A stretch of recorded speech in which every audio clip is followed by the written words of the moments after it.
bangkai kapal Edrico 3. Nah ini salah satu boxnya nih, salah satu box atau bodi dari kapal Edrico.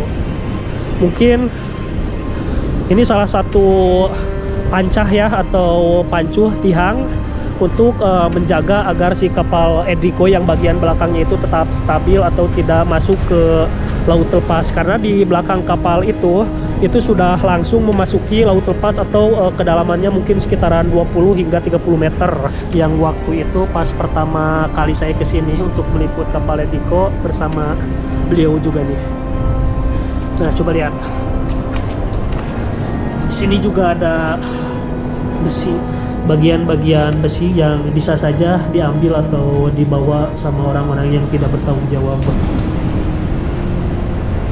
Oke teman-teman, jadi hari ini saya berada di Pantai Sancang, yaitu tepatnya di Cetut, Pantai Cijeruk. Jadi hari ini kita akan coba lagi melihat situasi ataupun kondisi dari kapal Edrico yang 2 tahun silam itu terdampar di sekitaran pantai sini. Dan konon menurut masyarakat atau warga desa Sancang, katanya kapal Edrico itu sudah dibongkar habis. Dan saya juga belum mengetahui dibongkarnya sudah berapa persen. Pokoknya buat teman-teman yang penasaran gimana kondisinya kapal Edrico sekarang, jangan skip-skip, pokoknya terus pantengin video ini. Dan sebelum saya untuk pergi ke arah kapal untuk mendekatinya, mungkin saya punya juga salah satu cuplikan video kapal Edrico waktu pertama kali terdampar di sini, dan ini videonya.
Nah, jadi kapalnya sudah mulai kelihatan dari sini. Dan benar ya teman-teman, ternyata kapal Edrico sudah dibongkar. Soalnya saya sudah lama banget ya tidak kesini, tidak pernah main lagi ke sekitaran Pantai Cetut, makanya tidak tahu kalau kapal tersebut itu sudah dibongkar. Nah coba lihat teman-teman, buset. Ini mah mungkin sudah 20% ya kinya. Nah jadi teman-teman, si kapal Edrico ternyata sudah hampir 20%an lagi habis ya. Soalnya ke depannya sini sudah tidak ada sih, cuman ada bagian dari belakangnya saja. Ini kapal Edrico nih. Jadi dulu itu kapal Edrico terdamparnya itu di sekitaran sini. Cuman saya tidak tahu barang-barangnya atau rongsokannya itu dibawa kemana. Yang jelas di sekitaran sini itu sudah tidak ada barang-barang dari kapal Edrico. Yang tersisa itu hanya mungkin 20-30% bodi kapalnya nih. Dan ini di depannya juga agak tahu nih apa. Ini mungkin bodinya nyakinya. Oke teman-teman, nah coba lihat di sebelah sini ada kotak. Kita coba teliti atau lihat dari dekat. Sekali lagi mohon maaf ya kalau misalkan suara saya tidak terlalu jelas kedengarannya, karena di sini tuh anginnya kencang banget.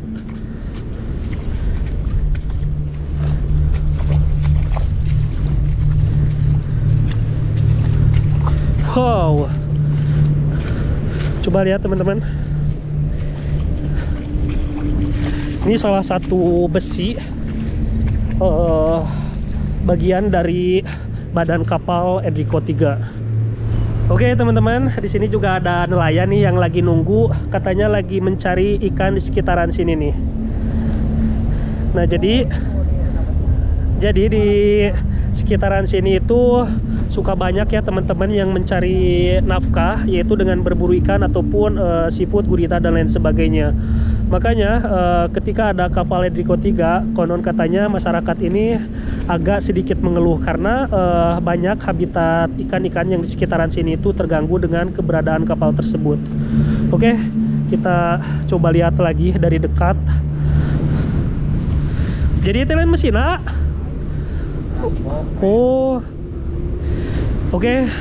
Nah jadi kata si A ini, ternyata teman-teman ini tuh bukan dari mesin kapal Enrico 3, melainkan ini adalah bekas krem katanya, kren atau mungkin alat beratnya yang narik-narik barang dari daratan ke atas kapal. Wow, nah coba lihat di sini juga banyak banget nih puing-puing besinya. Nah itu mungkin bagian dari jangkar ya, atau rantai bekas jangkarnya. Nah di bawah sini juga banyak banget tuh besi-besinya. Oke. Nah ini hanya sebagian kecil dari badan kapal Enrico. Kita akan coba lagi lihat ke sana nih, lebih dekat. Oke, lanjut. Nah coba lihat teman-teman, ini salah satu tali atau tambang untuk mengikat kapal tersebut, karena kalau misalkan tidak diikat mungkin ditakutkan kapal itu kembali lagi ke laut ataupun lebih menjauhi daratan sini. Wow, padahal di sini itu lagi surut, tapi si air lautnya ini masih besar banget ketika dekat dengan sekitaran kapal sini. Nah di sana juga ada tuh bekas besinya. Oke, kita coba lihat dari dekat.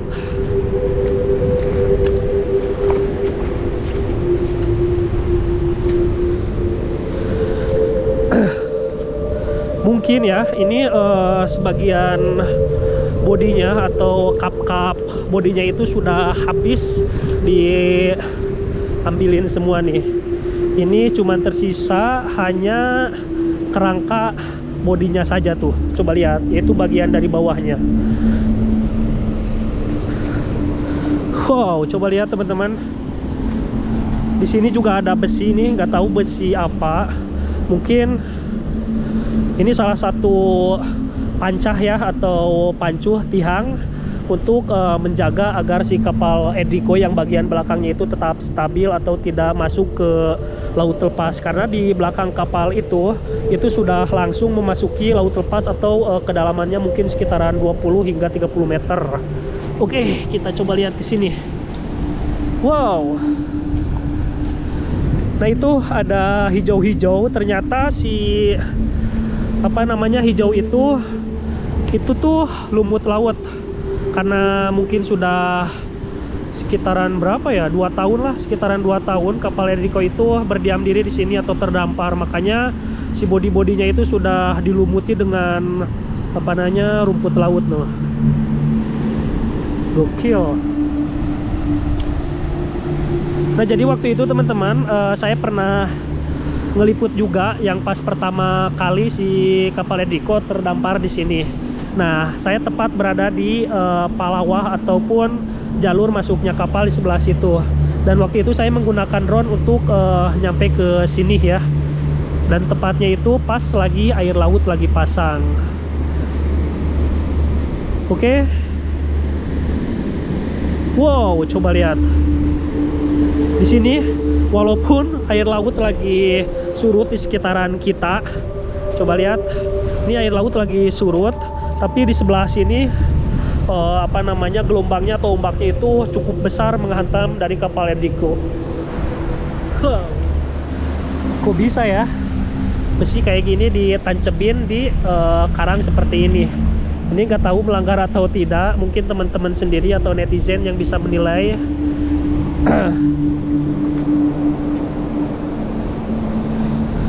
Nu diheran nuka diangkat ke mana iya bodinanya kijai? Diangkut juga nah. Langsung. Oke teman-teman, Nih, jadi walaupun si kapalnya sudah hampir habis, tapi di sekitaran pantai saya tidak melihat bagian-bagian badan yang sudah dipotong-potongnya ya. Nggak tahu sudah dibawa ke apa namanya jalan raya atau gimana. Yang jelas yang saya lihat itu hanya ada box itu, lalu ada besi. Di sini kapal Ediko-nya sudah 20%-an lagi. Barusan kita review dari sebelah kirinya, dan kita akan coba lihat lagi kapal Ediko dari bagian sebelah kanan atau sebelah barat. Nah, coba lihat. Ini salah satu kondisinya yaitu seperti ini nih. Dan seperti yang kita ketahui, ternyata si bodinya itu ada beberapa bagian tuh. Mungkin ada 3 bagian. Yang pertama paling belakang, yang kedua sama yang ketiga. Jadi dari 3 bagian itu ternyata sudah terpisah-pisah tuh. Coba lihat teman-teman. Nah, itu kayak ada box-box itu. Nah, itu bagian badannya sudah terpisah. Oke. Nah, di sini juga ada salah satu besi ini. Nggak tahu bagian dari apanya. Yang jelas ini masih belum terangkat ya sama krunya atau pegawainya. Sebenarnya ini masih banyak ya teman-teman apa namanya yang harus dievakuasi.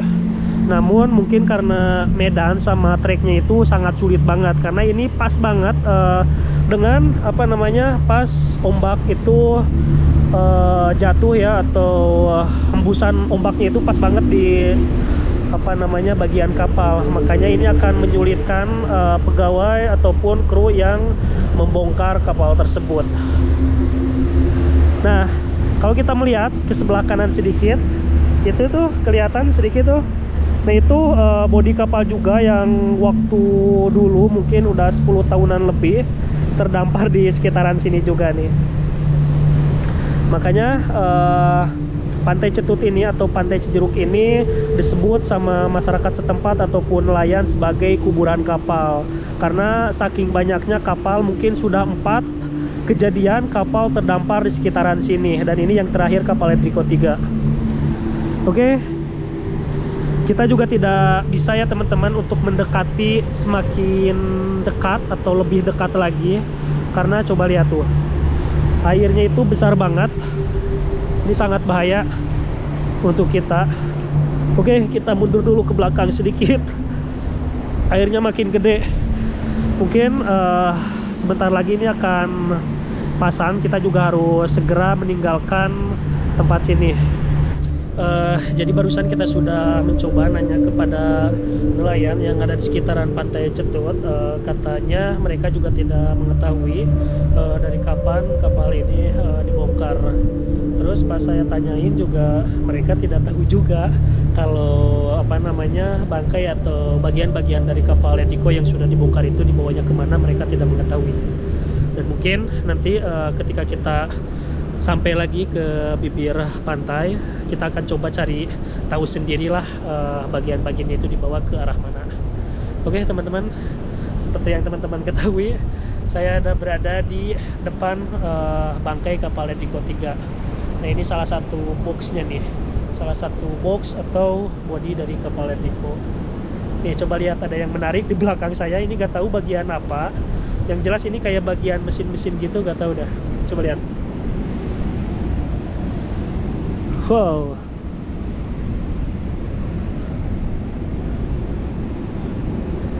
Mungkin ini bagian mesinnya teman-teman.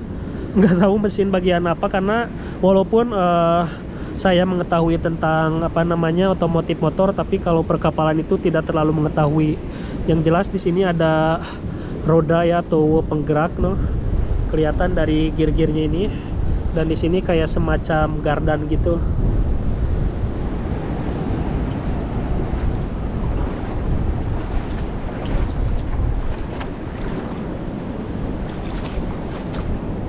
Nah, jadi teman-teman, saya kesini itu ditemenin sama si Iki yang waktu itu pas pertama kali saya kesini untuk meliput kapal Ediko bersama beliau juga nih. Nah, coba lihat. Di sini juga ada besi. Bagian apa? Nah, Ikinya nih? Mesin Kayaknya engine ya, mesinnya.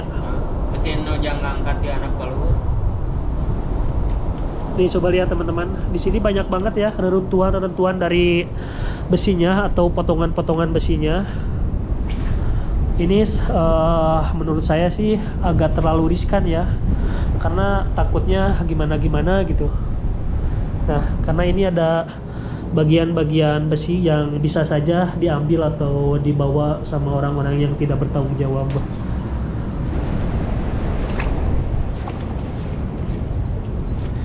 Oke teman-teman, kita coba review sedikit nih ketebalan dari besinya tuh. Splatnya itu ketebalannya mungkin sekitaran 2 cm ada ya. Namun kalau bahan-bahan untuk kapal itu biasanya besinya beda sama yang dibuat untuk bahan motor atau mobil. Hancuran besinya itu lebih kuat, lebih bagus.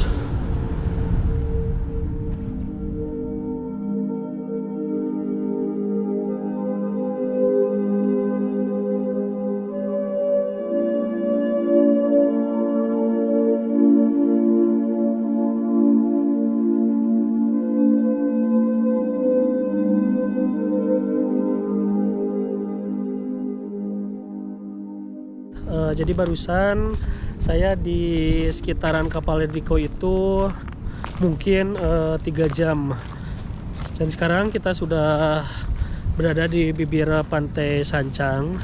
Seperti yang teman-teman ketahui, kapal Edrico 3 itu kondisinya sudah hampir 20-30% sudah habis badannya. Tapi yang saya heran, dari tadi saya nge-review ya dari sana bolak-balik ke depan, belakang, pinggir, tidak mengetahui atau tidak kelihatan ya apa bongkahannya disimpan di mana atau dibawa kemana. Yang jelas di depan situ itu hanya ada potongan-potongan bagian besarnya saja. Oke, sudah dapat disimpulkan. Waktu itu saya pernah bilang juga, ternyata benar, ketika kapal yang sudah terdampar atau berdiam diri di sekitaran pantai Cetut, situ sudah dipastikan tidak akan ada yang selamat lagi. Dan betul, itu kapal Edrico termasuk kapal keempat yang terdampar di pantai Cijeruk Indah sini. Tadi juga saya sempat ya tanya-tanya kepada nelayan yang ada di sekitaran sini. Mereka juga tidak mengetahui asal muasal dibongkar ataupun informasi jelasnya itu. Mereka yang ada di sekitaran sini atau yang sering di sini juga tidak mengetahuinya. Dari tadi saya juga coba lihat-lihat di sini aksesnya kemananya itu tidak kelihatan ya teman-teman jejaknya. Namun tadi itu seperti alat lasan atau pemotong besi itu masih ada di atas kotak yang situ, belum dibawa sama pegawainya atau pemiliknya. Oke teman-teman, mungkin segitu saja ya informasi yang bisa saya sampaikan tentang kapal Edrico setelah 2 tahun silam terdampar di pantai Cetut. Mudah-mudahan teman-teman puas ataupun senang melihat video yang saya sampaikan tentang kapal yang terdampar di sekitaran sini. Terima kasih sudah menonton. Assalamualaikum warahmatullahi wabarakatuh.